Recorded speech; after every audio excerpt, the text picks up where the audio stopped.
Police say these men are members of a gang which was known as the 8th and H crew. There are still other members of the gang, and police say there may be other arrests. Yesterday morning, D.C. police found out to arrest 6 members of the crew on charges of murder.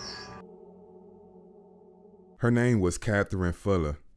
She was in her late 40s and made headlines after she was savagely beaten, assaulted sexually, and taken out. It happened in 1984 in the 8th and 8th Street section of Northeast, and to this day, it's one of the most controversial homicides ever committed.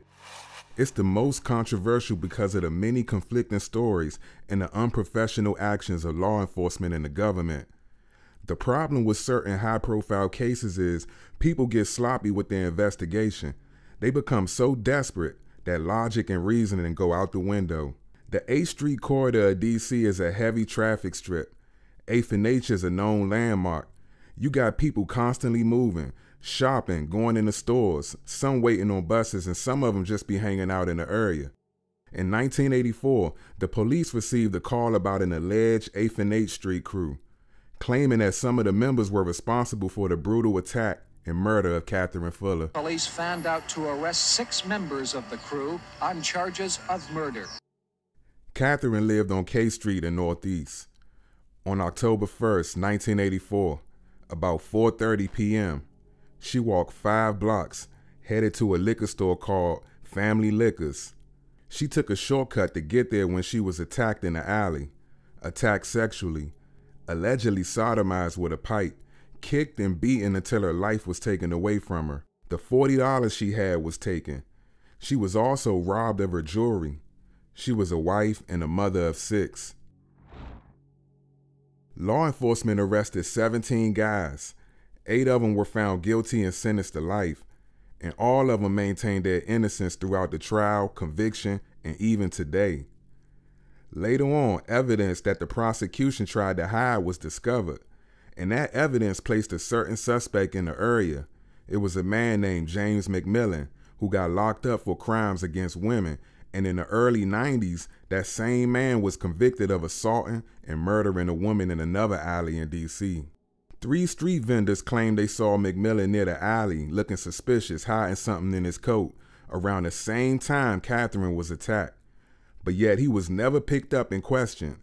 Law enforcement had no real evidence against the young men who they did pick up, and the more you look into it, the more it becomes clear that this case was a perfectly executed, disingenuous plot from law enforcement and the prosecution. They put together a beautiful lie that's all over the place. Never mind the fact that the young men didn't have adequate support from the original lawyers and the whole big, bad, and scary 8th and H crew that the media spoke of. It was a story crafted by detectives within hours of the murder. It was the kind of fictional story that deserved a standing ovation. They sold a believable story that none of the young men was prepared for.